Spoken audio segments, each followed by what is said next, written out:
I'm Marguerite from MoveToTacoma.com, and I'm here today with my friends and colleagues, Regina and Madison. Hey. Regina and Thank you. Regina and Madison are condo experts, and we're going to talk about buying a condo in Tacoma and Pierce County right now.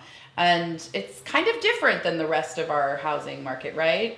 Yeah. Not just because our condos are kind of weird. Right. Well, yeah, the condo market tends to be a little bit different than single family residence, both in the way things are purchased as well as the amount of inventory and how fast it's absorbed. And we also have something kind of unique in this area, I think, compared to folks who've maybe bought condos in larger cities. We have conversions. You know, it's like there's buildings that we have that are like Thea's Landing, or some of the one-story condos like out in the county where it's like, oh yeah, they were built to be condos. It's very standard. And then there's like, you know, a former warehouse that is now condos, and that's kind of those are my favorite. But like the ones with the little charm and not your typical condo setup where there's a lobby and those ones are kind of the funky Tacoma eclectic. Yeah. Old style apartments and lofts and things like that. Yeah. So if someone is thinking about buying a condo, like what is the first thing they need to think about that might be different than buying a regular house? Yeah. There's a couple things, but I think the main thing is the financing. Yeah. Yes. Because there are buildings in Tacoma, and there's one in Puyallup too that, because of it's mixed residential, it's a little bit different. So it's non-conforming on some lenders' lists, and then there's some that are FHA and VA approved, and then there's some that aren't. And so that is like the first thing before you fall in love, before you start looking, is to double check, is the building financeable by the standards that you're pre-approved. And this is the reason I really wanted to have you two on to talk about this, because for folks who, you know, have never bought before, or maybe who bought a house before and this is their first condo, they don't realize that buying a condo or a loft or a townhouse is a specialty. Mm-hmm. And there's a lot of additional complexity. And if you don't have a real estate agent that has experience with that kind of property, you might end up missing something important. Yes. Yeah, financing's probably number one, and then kind of going deeper with our clients, we're like, what do you do for work? Where's your commute? Do you have dogs? Do you have cats? Yeah. You know, is a parking spot important to you? Because often with the HOAs, there's all the intricacies. You might be able to have a dog, but it might have to be a small little dog opposed to a Great Dane. So asking those questions too and finding out what the intent of the condo is important. Well, and depending whether or not the seller's agent that was hired to list the condo is a condo expert, we may have that information like ready to go, or we may have to dig around a lot to find that out. The seller might not even know, if the seller doesn't have a dog, what kind of dogs are approved. So that might be part of your inspection and vetting process, is just making sure it's okay for your whole family to be there. Right. Yes. Yeah.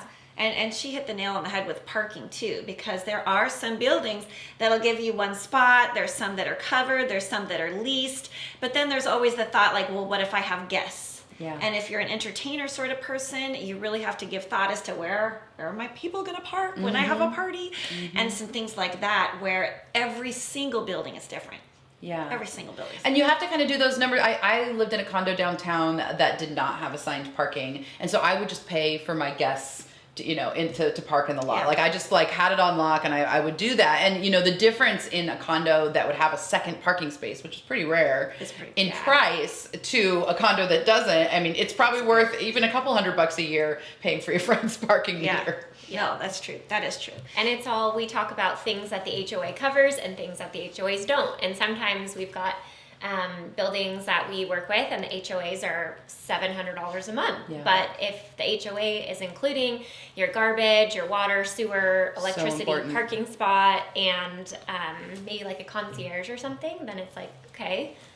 When I started working with condos, you know, my first 4 or 5 years in real estate, I'd never sold a condo. I worked out in the county. And when I started working with condos, I was sort of, I don't know, I guess my assumption was low dues are good.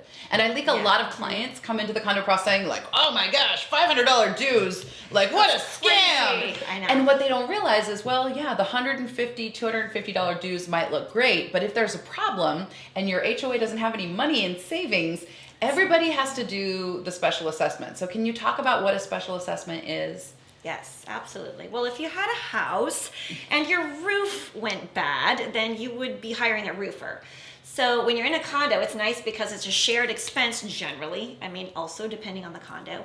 So it's good to look at when you're purchasing a condo. We usually get a look at something called a reserve study. And we also take a look at the reserve funds for the condo HOA. And what you're talking about is part of your HOAs go towards these reserve funds. So if there's a nice big reserve and then something comes up like a capital improvement where they have to do siding or roof or something costly, then they have money in the kitty.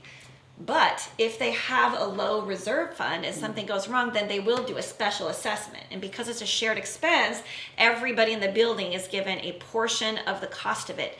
And the thing about it is when we do a roof in a house, it's expensive, but when you do it on a large scale building, it is very expensive. Yeah, and hopefully it's divided by maybe 100 people. That's always nice. So I just did an inspection today out in Puyallup, and it was at this complex called Trio.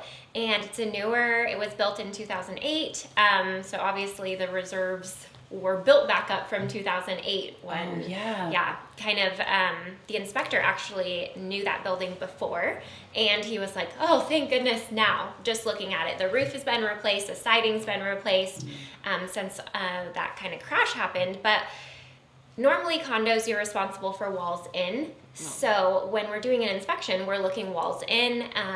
But it's extra important to be looking for those items. Like if I'm seeing the deck rotting or I'm seeing the siding rotting or the roof looking like it needs a little bit of love, then we're gonna make sure that we see for our clients, okay, are the reserves gonna be able to cover that? Because that's gonna come in the next 5 years.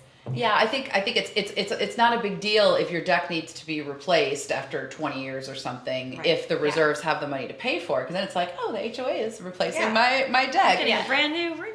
But if you maybe don't have a deck and there's no reserves and all the decks in the condo need to be replaced and you don't even have a deck and you're paying a special assessment for somebody else's deck, that's a different thing. It's a whole different thing. And this is why, I mean, we're a little bit in the weeds right now, but I think what I'm trying to impress upon people is if you are buying a condo, you really need somebody who does this a lot and really make sure the realtor you're working with has local experience.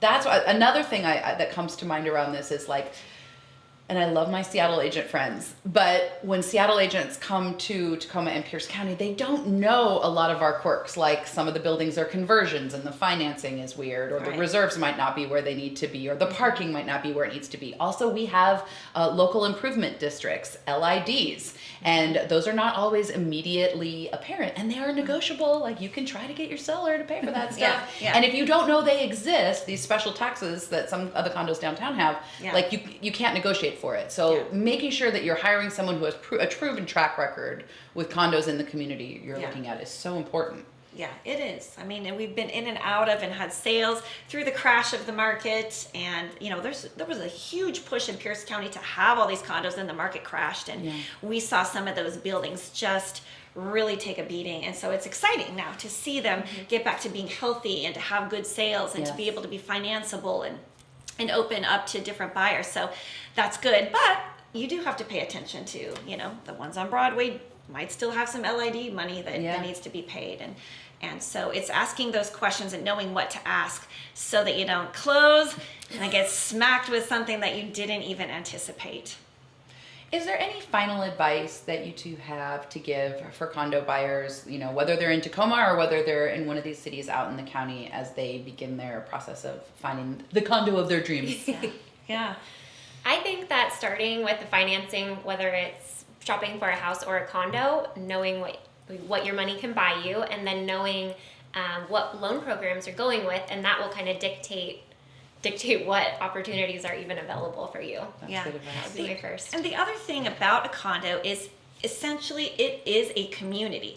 And so it's, you know, that's not for everybody. So I think just kind of getting a feel of if I can use the word vibe, but of the building, like, is this someplace I could see me? Go to the common areas. You can kind of check out the neighbors and, you know, check out the car selection. Are these my people? Because inevitably, even though you might be a little bit introverted, extroverted, you're going to have to make decisions, and there's going to be a board, and there's going to be people. And if you feel like it's a place where you belong, then it's going to be much easier than who are these people that I now have to share things with? Yeah, you can't really avoid your neighbors when you live in a condo. No, Absolutely not. Yeah. The thing that strikes me as a unique opportunity of the market we're in, which is so challenging for buyers and, not as challenging for sellers, is that for folks who are interested in selling their stick-built house, their regular house, and downsizing into a condo, you kind of get the best of both worlds, right? Because there is a little more, like the condos stay on the market a little bit longer. Like you could sell your house in a frenzy and take your time a little bit buying your condo. Is that true?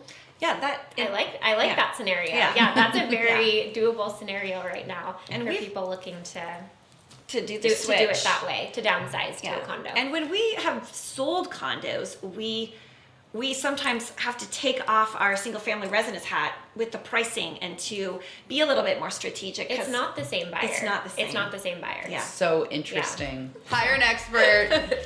Talk to somebody that knows what they're doing, and good luck.